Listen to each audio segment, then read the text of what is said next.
꼼꼼하게 똑똑하게 마음을 담아 중개하는 당신의 공인중개사 도울손이사들입니다. 오늘은 부동산에서 고객님들과 상담을 드리다 보면 당연히 가격에 대한 이야기를 안 할 수가 없는데요. 한참 이야기를 나누다 보면 부동산의 가격의 기준이 되는 평당가를 따지는 기준 면적들이 부동산마다 다소 차이가 있다 보니까 오해의 소지가 있는 경우들이 있습니다. 부동산을 잘 다뤄보신 분들이야 너무 상식적인 이야기이긴 한데요. 보통 일반인 분들은 평생 부동산을 사고 파는 일이 흔치 않은 일이다 보니까 당연한 일이라고 생각이 듭니다. 특히 오피스텔이나 상가를 투자처로 생각하시고 접근해 오시는 분들 같은 경우는 이 평당가라고 하는 것의 기준을 어떻게 잡고 들어가셔야 되는지 좀 신경 쓸 일이 있어서 오늘은 이 부동산 평당가라고 하는 부분들을 어떻게 이해할 것인가 라고 하는 주제를 가지고 한번 이야기를 나눠보도록 하겠습니다. 자, 시작해 보도록 하겠습니다. 부동산과 관계된 일을 하다 보면 여전히 불편함을 느끼는 부분이 저한테는 두 가지가 있는데요. 하나는 주소 체계와 관계된 것이고요. 다른 하나는 단위 체계에 관계된 일입니다. 기존에 제가 꾸준히 써오던 어떤 내용들을 바꾼다는 것이 얼마나 어려운 일인지 뼈저리게 느끼는 순간이기도 한데요. 2011년 7월에 도입이 돼서 2014년도 1월 1일 전면 시행에 들어간 도로명 주소가 그런데요. 도로명 주소는 기존의 집원 주소의 문제점을 개선하고자 만들어진 합리적인 주소 체계이긴 합니다. 하지만 어떤 도로는 몇 개의 행정동에 걸쳐 있는 경우가 많아서 실생활 속에서 도로명 주소만을 가지고 그곳이 어디인지 직관적으로 떠올리기가 저한테는 쉽지가 않습니다. 집원 주소는 리나 동 같은 것들이 들어있어서 그곳이 어딘지 듣고서 바로 직관적으로 머릿속에 지도 속에 그려지는데 도로명 주소는 그렇지가 않습니다. 애초에 도로명 주소는 건축물의 주소이다 보니까 그렇게 체계가 만들어진 것이지만 저희처럼 위치를 찾아가는 사람들 같은 경우는 집원 주소가 편리한 건 어쩔 수가 없는데 요즘은 도로명 주소를 기본적으로 쓰다 보니까 그것이 저한테는 상당히 불편한 점으로 다가오는 것 같습니다.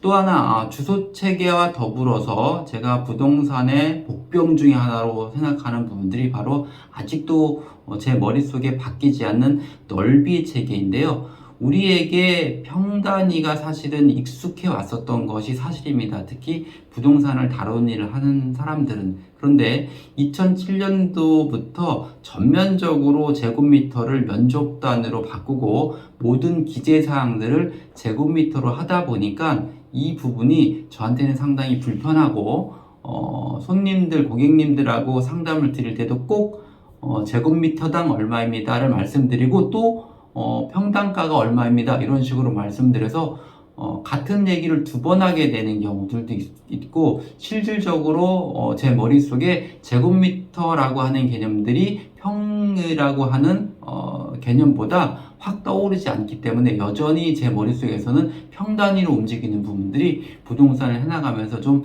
불편한 점인 것 같습니다.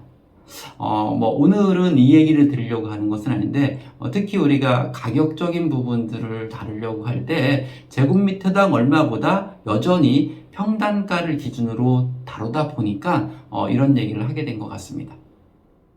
우리가 일상생활 속에서 평당 가격이 얼마야? 라고 이렇게 물어보는 경우들이 있는데요. 물으시는 분들이나 그것에 대답하시는 분들의 머릿속에 각자 기준 면적이 틀리기 때문에 오해의 소지가 되는 경우들이 있습니다. 그것이 전용 평수를 물어보는 건지 아니면 공급 평수에 대한 얘기인지 아니면 계약 평수에 대한 얘기인지에 대해서 서로 의사소통에 문제가 되는 경우들을 종종 본 적이 있는데요. 혹시 아파트 공급계약서와 상가 계약 공급계약서를 서로 비교해 보신 적이 있으신지 모르겠는데요.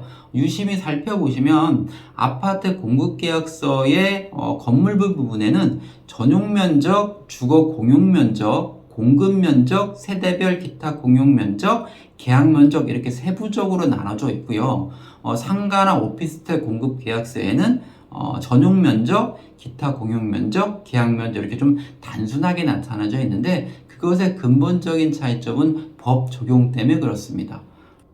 아파트 같은 경우는 주택법 적용을 받게 되고요. 오피스텔이나 상가 같은 경우는 건축법을 적용받기 때문에 나타나는 현상인데, 아파트 면적을 구체적으로 살펴보면 보통 우리가 내 아파트는 뭐 34평형이야 또는 38평형이야 이렇게 얘기하는 거는 바로 내가 실제적으로 거주하는 공간인 전용 면적과 아니면 내가 전용 면적까지 들어오는 복도나 엘리베이터를 합친 주거 공용 면적을 합친 공급 면적을 말하는 것이고요. 반면에 똑같은 아파트라도 어디는 실내 공간이 좀 넓게 빠졌다 아니면 좀 좁아 보인다 이런 부분들은 사실은 요즘은 다 확장을 하는데, 발코니 면적은 바로 서비스 면적이라고 하는데 그 서비스 면적의 차이에 따라서 또는 구조적인 차이에 따라서 나타나는 현상이라고 보시면 되는 것이고요. 그리고 요즘은 아파트에 뭐 주차장이나 뭐 관리실 외에 커뮤니티 센터 같은 경우도 많잖아요. 이런 부분들은 기타 공용 면적에 속한다고 보시면 되는 겁니다. 우리가 아파트의 평당 가격이라는 것을 따질 때는 바로 전용 면적과 주거 공용 면적을 합친 공급 면적을 기준으로 평당 가격을 보통 이야기한다 이렇게 생각하시면 될 것입니다. 반면에 상가나 오피스텔 같은 경우는 내가 실질적으로 사용하는 전용 면적 플러스 복도 계단뿐만 아니라 주차장까지를 공용 면적으로 보기 때문에 그 전용 면적과 공용 면적을 합쳐 놓은 계약 면적을 분양 면적으로 바라봐서 보통 평당가를 따질 때 이 전체 면적인 분양 면적을 기준으로 평당가를 따진다 이렇게 생각하시면은 아마 이해가 되실 겁니다. 그런데 오피스텔이나 상가 같은 경우는 내가 실거주 목적으로 분양을 받기보단 투자 수익률을 바라보시고 투자처로 생각하시는 분들이 훨씬 많으십니다. 그러다 보니까 평당가를 계산할 때 단순히 분양가 나누기 분양 면적을 가지고서 산정을 하셔서 수익률을 따지다 보면 다소 문제점이 있는 경우들이 있습니다. 왜냐하면 특히 상가 같은 경우는 임차인 입장에서 바라봐야 될 필요가 있는데요. 무엇이냐면 내가 상가를 입찰해서 들어가겠다라고 했을 때 그 분양 면적이 얼마인지는 별로 중요하지 않습니다.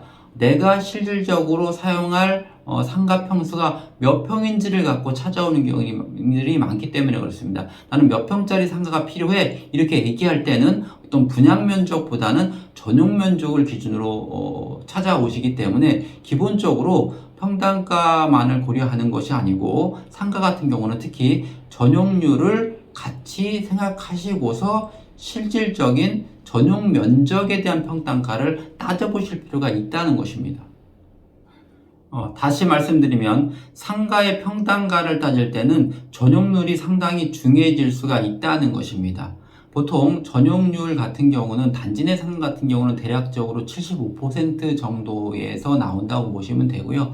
근린상권의 근린상가 같은 경우는 한 60% 정도 되면 적정하다고 보여지고요.